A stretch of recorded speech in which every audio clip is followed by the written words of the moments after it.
আসসালামু আলাইকুম ওয়া রাহমাতুল্লাহ। কেমন আছেন সবাই? জি আলহামদুলিল্লাহ আমি ভালো আছি। কৃতজ্ঞতা জ্ঞাপন করছি মহান রব্বুল আলামিনের প্রতি, যিনি আমাকে আপনাকে আশরাফুল মাখলুকাত হিসেবে পৃথিবীতে প্রেরণ করেছেন। রাইট কিনা? হয়তো এই অবস্থা অনেকে অ্যাক্সিডেন্ট হয়ে রাস্তায় পড়ে আছে। রাইট? কেউ আবার ক্ষুধার্ত অবস্থায় খাবার তল্লাশি বের হয়েছে। রাইট কিনা? কেউ আবার প্রিয়জনদের জন্য কবর করতেছে, কেউ আবার অসুস্থ বাবা কিংবা মায়ের কাছে বসে আছে। মহান রব্বুল আলামিন আমাকে আপনাকে সকল কিছু থেকে হেফাজত করে আজকে এই জায়গায় আসার বসার সুযোগ করে দিয়েছেন। আমরা সবাই আরেকবার দিল থেকে শুকরিয়া জ্ঞাপন করি আলহামদুলিল্লাহ। তারপরে কৃতজ্ঞতা জ্ঞাপন করছি আমাদের প্রত্যেকের বাবা মার প্রতি, যারা জন্ম না দিলে আমি কিংবা আপনি আমরা কেউ সুন্দর পৃথিবীর মুখখানা দেখতে পেতাম না। রাইট কিনা? আমাদের প্রত্যেকের বাবা মার প্রতি কৃতজ্ঞতা জ্ঞাপন করছি। তারপরে কৃতজ্ঞতা জ্ঞাপন করছি ফাইনালি আপনাদের সকলের প্রতি। সকলের উদ্দেশ্যে জোরে একটা কথা হয়ে যাক।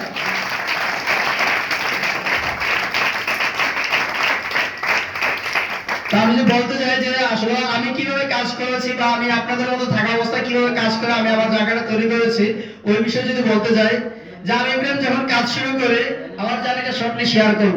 আমি যখন কাজ শুরু করি আমি একটা মসজিদে খেদমতে ছিলাম, আমি মুয়াজ্জিন ছিলাম। ওই জায়গায় থাকার মূল কারণ ছিল আমি যখন দাখিল হাফেজ শেষ করে দাখিল পরীক্ষা দেব তখন একটা মসজিদে আমি ঢুকি, শুধু খাওয়া 3 বেলা খাওয়া দাওয়া করবো, নামাজ পড়াবো আর শুধু পড়বো, এতটুকুই। বেতন না, বেতনের জন্য না।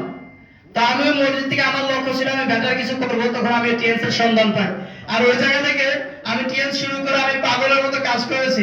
আমার খেয়াল আছে আমি যখন টিএনস শুরু করেছিলাম আমার আমার কাজগুলো আমি কিভাবে করতাম। আমি সকালে আমার হুজুরে বলে দিয়েছিল যে মুক্ত পড়াতে হবে না। কি করতে হবে না? মুক্ত পড়ানো লাগবে না। সকালে যে মুক্তটা এটাও পড়ানো লাগবে না, শুধু তুমি পড়বা, খাওয়া দাওয়া করবে, নামাজ পড়াবে আমি না থাকলে। কিন্তু রাজবেশ মুক্তটা আমার গাঢ় চাইবা যায়।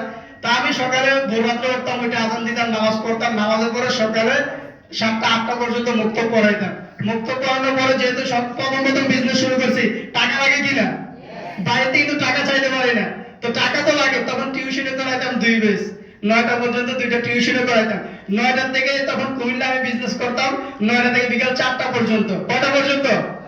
4টা পর্যন্ত আমি অফিস করতাম। অফিসের পরে আবার আসর থেকে মাগরিব পর্যন্ত, মাগরিব থেকে আসা পর্যন্ত, আসা থেকে রাতে 9টা পর্যন্ত টিউশনে করতাম, শুধু বিজনেসটাকে ডেভেলপ করার জন্য। কিসের জন্য? মানে অনেকে যে ব্যবসার মধ্যে কিন্তু ইনভেস্ট করতে চান। আমি কিন্তু শুরু থেকে আমি আজ পর্যন্ত আমার কোনো লিডার বা করে যে অনেকে লিডারের কাছে হাত পাতে এই করে আমি আজ পর্যন্ত কোনো লিডার আমাকে বলতে পারবে না। তা আমি শুরু থেকে আমার বিজনেসে ইনভেস্টমেন্ট করি। আমি কারণ জানি যদি আমি ইনভেস্টমেন্ট করি আমার বিজনেস আমাকে এমন কিছু দিবে যেটা আমি কিনা কল্পনারও পাই না। আমি এটা বুঝছি যে ইনভেস্টমেন্ট করলে পাওয়া যাবে।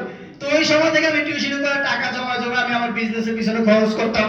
তো এইভাবে করতে করতে যখন আমার টিম একটু বড় হয়, তো বড় হওয়ার পরে আস্তে আস্তে টিউশনি গুলো ক্যান্সেল করা শুরু করি। সকালে করে দেন 2টা, সন্ধ্যায় করে দেন 3টা, এবার সকালে একটা, যেহেতু আমার দূর দূরান্তে একটু যাওয়া লাগে তখন আমি সন্ধ্যায় করে দেন 2টা, আসর পর্যন্ত মানে মাগরিব পর্যন্ত আর টিউশনি নেই। তারপর যখন আরেকটু বড় হয় বিজনেস তখন মাগরিবের পরে টিউশনে ক্যান্সেল, সকালে একটা, রাত্রে একটা, শুধু আসারের পরে।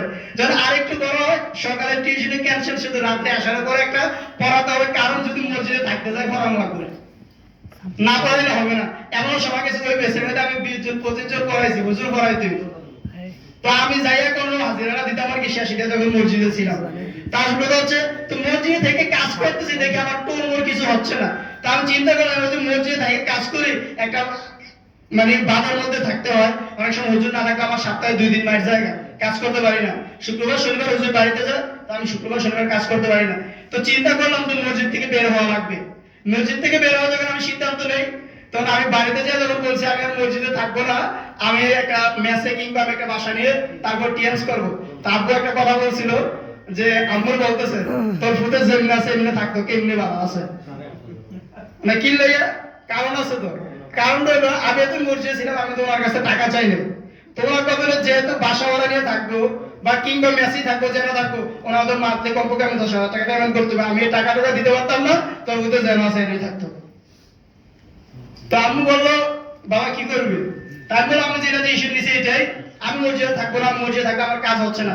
কারণ তখন একটা প্রমোশন দিছিল, ওই প্রমোশনটা মোবাইল ফোনের প্রমোশন, যেটা তামাম ইসলাম শুভ অ্যাচিভ করে। তো আমি সিদ্ধান্ত নিয়েছি যে আসলে মসজিদে থাকি আমি অনেক প্রমোশন আইতেছে যাইতেছে, আমার কোনোটা হয় না। তো মসজিদে বাড়ি আমি একটা সিদ্ধান্ত নিলাম যে আমি এবার কিছু করবো, এমন একটা ঘটনা ঘটাবো যে আসলে যেটার জন্য আমি এতদিন কাজ করেছি। তো মসজিদে বের হওয়ার পরে আমার এমন সময় গেছে, আমি কাজ করেছি মানে সকালে যদি বের হতাম রাতে 12টা 1টা 2টা বাজে আমি বাসায় পৌঁছি। ওইভাবে কাজ করেছি টিএনসটা শুরুটা। আমাকে কেউ মানে গাইডলাইন দিয়ে, অনেকে তো প্রতিদিন ঠেলা ঠেলা পাড়াইতে যে কাজে যাও, ফোন দিয়ে সকালে কাজে গেছে কিনা, আমার আজ পর্যন্ত এখন পর্যন্ত কেউ পাড়াইতে হয় না। যখন কালকে আমি এক জায়গায় গেছি, আসার কথা অফিসারের সাথে দেখা, তো স্যার বলছে কই গেছো, আমি কোন জায়গায় গেছি, কেউ বললাম আছে। তো স্যার বলছে আমি বাসায় আছি, কেউ বললাম না, আমি বলছি স্যার গেছি কে সকাল পরে। তো আসলে হচ্ছে আমার এখন পর্যন্ত কেউ কাজের জন্য পাঠাইতে হয় না। আমি আপনাদেরকে বলবো যে আসলে এই বিজনেসটা হচ্ছে এমন একটা বিজনেস, কারণ পৃথিবীর বর্তমানে 21 শতাব্দীর বিজনেস হচ্ছে নেটওয়ার্ক মার্কেটিং বিজনেস, যে জায়গায় আপনি অল্প সময় ভালো কিছু করতে পারবেন। যদি আপনার দিন এখন খারাপ যাচ্ছে, সব সময় খারাপ যাবে না। কারণ আমি দেখেছি অসংখ্য লিডার ঘুরে দাঁড়াতে, আমি ইন্টারভিউ শূন্য হয়েছে অনেকবার। আমি যখন 5 হয়েছি আমাকে সবাই ছেড়ে চলে গেছে। আমি যখন 6 হই তারপর আমার সবাই ছেড়ে চলে গেছে। আমি যখন 7 হই তারপর আমার সবাই ছেড়ে চলে গেছে। কিন্তু আমি আমার জায়গায় ঠিক আছি। আমি এটা জানি যে আমি যদি আবারও টিকে থাকতে পারি, আমার গর্জন আবারও হবে ইনশাআল্লাহ।